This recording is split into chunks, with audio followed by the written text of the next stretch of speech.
إن الحمد لله نحمده ونستعينه ونستغفره ونعوذ بالله من شرور أنفسنا ومن سيئات أعمالنا.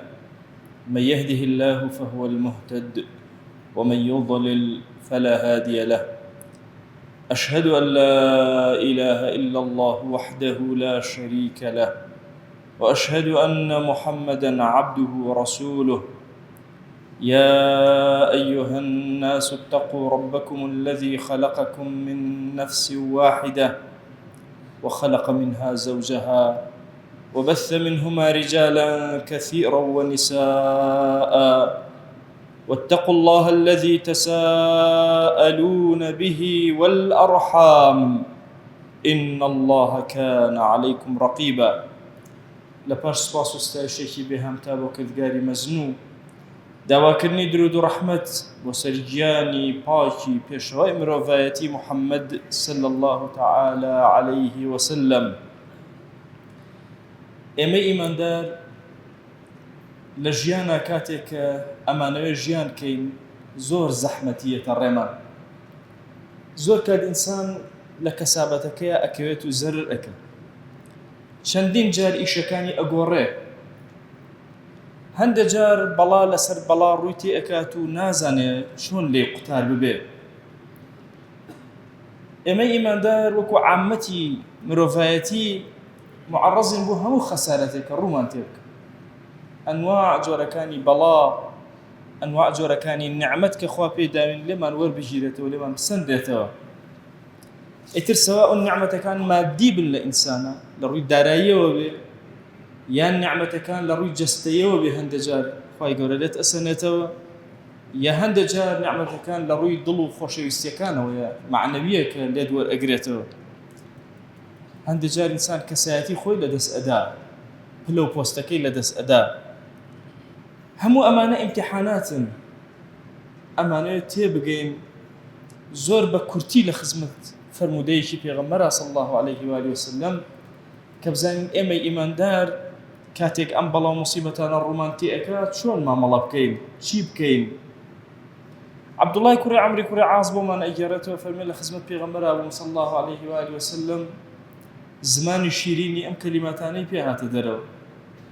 فەرمووی: أربع إذا كن فيك فلا عليك ما فاتك من الدنيا.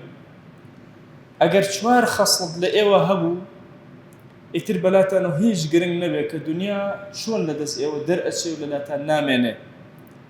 مادام ئەو چوار خەسڵتتان هەیە، نیعمەتەکانتان بۆ ئەگەڕێتەوە، دروست ئەبنەوە لەناو کۆمەڵگایە، ناکەون لەناو کۆمەڵگایە، سفر نابنەوە. علماء فرمون: أربع إذا كن فيك فلا عليك ما فاتك من الدنيا. ما بس أمنية إتر يوم دب دنيات نا ئەوەی کە لە دنیا لەدەست دەرئەچێ وا نەزانی تەواو ئیتر لەدەست دەرچوو ناگەڕێتەوە، تۆ هەر خاوەنیتی بۆت دروست ئەبێتەوە، خوددا قەرەبووی ئەکاتەوە بۆت. ئەم چوار خەسڵتە زۆر گرنگە. کەسی ئیماندار هەمیشە لە بازاڕە ئەم چوار خەسڵتەی هەبێ، لە ژیانی ئەم چوار خەسڵتەی هەبێ، لە دائیرە و دەوامی ئەم چوار خەسڵتەی هەبێ، لەگەڵ ماڵ و مناڵی ئەم چوار خەسڵتەی هەبێ. یەکەمین دانە ئەفەرمێ حفظ ئەمانەتین، ئەوەیە کەسێکی ئەمین بە لە هەر شوێنێکە هەیە. کەسێکی ئەمین بە چی دنیات بفەوتێ دێتەوە جێگەی. ئەهلی ئەمانەت و ئەمینی صفەتێکی زۆر گەورەیە لە ئینسانەکانە کە قەت لەسەر زەویە ناکەون. ئەو کەسانەی کە ئەمینن مەهما کان فەقیرێ بێ بەسەرتا، زەحمەتی بێت، قەت خیانەت نەکەی. خیانەت صفەتی ئینسانی مسلمان و ئیماندار نییە. بۆیە ممکنە دەیان مەسائبی گەورە تاقی بکرێتەوە، حتى وەکو ئەمانەتەکە دەستگیر ئەبێ، جێگیر ئەبێ لە تۆیە. یەکەمین صفەتی حفظی ئەمانەتە قەت دنیا وەهات لێ نەکا دەست ببەی بۆ حەرام، خیانەت کەی، خیانەت نەکەی ئەی ئیماندار. دووهەمین دانە ئەفەرمێ وەصدق حەدیثین، قەت زەحمەتی دنیا وەهات لێ نەکا درۆ بکەی، زمانی ڕێک و ڕاست، دڵی ڕێک و ڕاست. ئەمە صفەتی تۆیە لە بازاڕە. تۆی ئیماندار هەموو حەیاتت کەسێکی ئەمینی، کەسێکی ڕاستگۆی. ئەوە صفەتی پێغەمبەرمان بوو عليه الصلاة والسلام، الصادق الأمين. تۆ هەم ڕاستگۆیت، هەمیش ئەمانەت پارێزێکی زۆر گەورەی ئەم دوو خەسڵەتە ممکن نییە لە تۆی ئیمانداران نەبێ. ئەگەر لێبێ ئەگەر لە بازاڕا کەوتی بە هەر جۆرێک لە جۆرەکان قەت ئەخلاقیاتت نەگۆڕێ ئیماندار. بۆیە سێهەمین خاڵە فەرمێ وەحوسن خولق، لەگەڵەوە ئەمانەتی خۆ لە دەست نادەی، زمان پاکی خۆ لە دەست نادەی، ڕەوشتی خۆ لە دەست نادەی. کە ئەڵێ ڕەوشت تەنها مەبەستی بابەتی ئەخلاقیاتی جنسی و ئەمان نێتە زیهنتا. ئینسانی ئیماندار یەک پارچە تۆکمەیەکە لە ئەخلاق، پرۆسەیەکی گەورەیە لە ئەخلاق دین. تۆ دڵت ئەخلاقی هەیە، زمانت ئەخلاقی هەیە، چاوت ئەخلاقی هەیە، دەست ئەخلاقی هەیە، خەیاڵت ئەخلاقی هەیە لە ئیسلامە. ئەخلاقیاتی خۆت بۆ دنیا نەگۆڕی، هەرچی لە دەست دەرئەچێ با دەربچێ ئەگەڕێتەوە. ئەفەرمێ وعفة في طعمة چوارەمیندان، زۆر ئاگات لێبێ حەڵال خۆر بە لەو کاتێکەوە لە بازاڕە هەرچی شتە بەدەستەوە نەما تۆ لە حەڵال خۆری خۆت نەکەی، بە دوای حەڵاڵە ڕاک. ئینسانی ئیماندار پیاوی ناو بازاڕە، بەڵام پیاوی حەڵاڵەکانی ناو بازاڕە، نەک حەرامەکان. حەرام زۆرە، تاقی ئەکرێتەوە پێی دوورەکەومەوە لێ ئەو طعمەی کە ئەیخۆم، ئەو ئاوەی کە ئەیخۆمەوە، ئەو خواردنەی کە ئەیخۆم ئیلا ئەبێ لە حەڵاڵ بێ، حرسم هەبێ لەسەر ئەمە. ئەم فەرمایشتەی پێغەمبەر صلی الله عليه وسلم بۆ ئەمڕۆ ئێمە زۆر گرنگ. ئەمڕۆ ئێمە مصیبەتی زۆر گەورەمان تووشە بێ، دەمێ مەعاشمان نامێنێ، دەمێ لە ناو ئاگری جەنگن لە دەور و بەرمانە، دەمێ ئەنواع ئەو خۆشیانەی کە هەمانە ممکن هەمووی لە دەست بدەین، بە هیچ شێوازێ نابێ ئەم سیفەتانە لە دەست بدەین. ئێمە هەمیشە شانازی ئەکەین بۆی کە ئاوارە بووین و چوینە ئێران دز دەرنەچوین، ئەمین بووین، درۆزن دەرنەچوین، بەد ئەخلاقیمان دەست پێ نەکرد، بە دوای حەڵاڵی خۆمان ئەگەڕاین. ئەمە ئەو سیفەتەیە کە گەل ئەهێڵێتەوە، میلەت ئەهێڵێتەوە، سەربەرزمان ئەکات. ئێستا سەربەرزی هەر کێ لە ئێمە هەیە کە ئەچێتەوە ئێران کێتان هەیە سەربەرز نەبێ؟ کاتی ڕۆژانە بە ئاوارەی ڕۆشتووە، ئێستا بەسەری بەرزەوە ئەڕاتەوە، چونکە ئەم چوار سیفەتەمان لە دەست نەدا.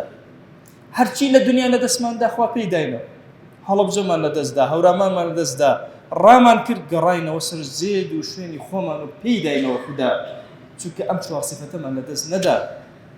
هەڵەبجەیەکان کاتێک کە ڕۆشتن و ئێرەیان بەجێ هێشت یەکەمین شتێ لە ئۆردۆگاکانە کردیان مزگەوتەکانیان بوو، حیفاظیان لەسەر ئەو ئەخلاق و ڕەوشت و دابوونەریتی خۆیان کرد. ئەوە وەهای کرد کە گەلەکە بهێڵێتەوە. ئەمە بەنسبەت مرۆڤێکی ئاسایی وەهایە، بەنسبەت گەلێکیش ئەوهایە، بەنسبەت وڵات و نیشتیمانێکیش ئەوهایە.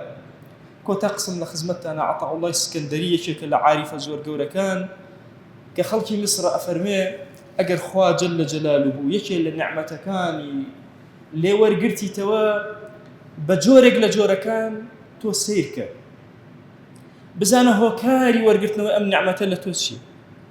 ئایا ئەم نعمەتت کە لێ وەرگیرایەوە تۆ دەست کرد بە خراپەکاری یانە دەست کرد بە چاکەکاری و پاڕانەوە و دوعا؟ ئەفەرمێ هەر بەڵایە بەسەر تاهات و تۆ ڕوود کردە خودداوە بەڵام نییە نعمەتە. هەر نعمەتێکە پێدرا تۆ دەسێ کردە دووری خوا ئەوە نیقمەت و بەڵایە. ئەفەرمێ قەد مەترسە لەوەی کە جهد ئەکەی لە بازاڕەوە دەست ناکەوێت، خوددا زاڵم نییە هەموویت بۆ هەڵ ئەگرێت و بۆت قەرەبوو ئەکات. لەوە ئەچێ 50 جار لە بازاڕا کارکەیت و بکەوی، ئەوە ئەبێ بگەڕێ بە دوای ئیشەکەی خۆتە، ئەو ئیش بۆ ئەو ئیش ئەگۆڕێی با بکەوی، با قەرزار بی، دواتر خوددا هەموویت بۆ قەرەبوو ئەکاتەوە. ئەهلی بازار زۆر جوان لەمەتێ ئەگەن کە چۆن خوددا قەرەبووی ئەو کەسانە ئەکاتەوە کە بە ئەخلاقی بەرزەوە لە ناو بازار و لە سیستەمی اقتصادی ئیسلامیە ئەمێننەوە. ئەمەی کە عەرزم کردن کۆمەڵی ئەخلاقیاتە ئەبێ خۆمان لەگەڵ مناڵەکانمانە لەگەڵ دەور و بەرمان هەمیشە لە یادمانە. ئێمە ئەبێ ئەهلی ئەمانەت بین، ئەهلی صدق بین، ئەهلی ئەخلاقی بەرزین، ئەهلی حەڵال خۆرین. خوایە داوات لێ ئەکەین بە ڕەحمەت و بەزەیی خۆت، بە کەڕەمی خۆت خوایە لە ئەهلی ئەمانەت قبوڵمان کە، خوایە بە ئەهلی صدق وەرمان گرە، یا ڕەبی خوایە لە ئەخلاق بەرزەکان وەرمان گرە، یا ڕەبی خوایە لەو کەسانە قبوڵمان کە یا ئیلاهی کە بە دوای حەڵاڵا وێڵن یا ڕەب العالەمین. یا ڕەبی خوایە ئەوەندە حەڵالمان بدەرێ محتاجی حەرام نەبین، يا ربي خويا أو اندحل الله من بدر محتاج حرام نبين يا رب العالمين. يا ربي خويا داواي شاكا كاني دنيا دلي أكين، داواي شاكا كاني آخرت دلي أكين، لم دنيا سرمان برسك، لو دنيا سرمان برسك إلهي داواي دلي أكين بكرم ورحمتي خود بسلمان داب بارنا، بزي خود بسلمان داب بارنا، لمن خوش بيا أكرم الأكرمين. خوای ئەم ئیماندارانە ڕویان کەوتە ئەم ماڵەی تۆ، خوایە تۆ خۆش شاهیدی ئەمانە سوژدە نابن تەنها بۆ تۆ نەبێ، ڕکوع نابن تەنها لە حوزور و مەقامی تۆیان نەبێ. یا ئیلاهی ئەمانە دەستی زەلیلی دوعا بەرز ناکەنەوە تەنها و تەنها بۆ تۆ نەبێ. دەیا ئیلاهی دوعاکەیان گیرا بکە. ادعوا الله وأنتم موقنون بالإجابة.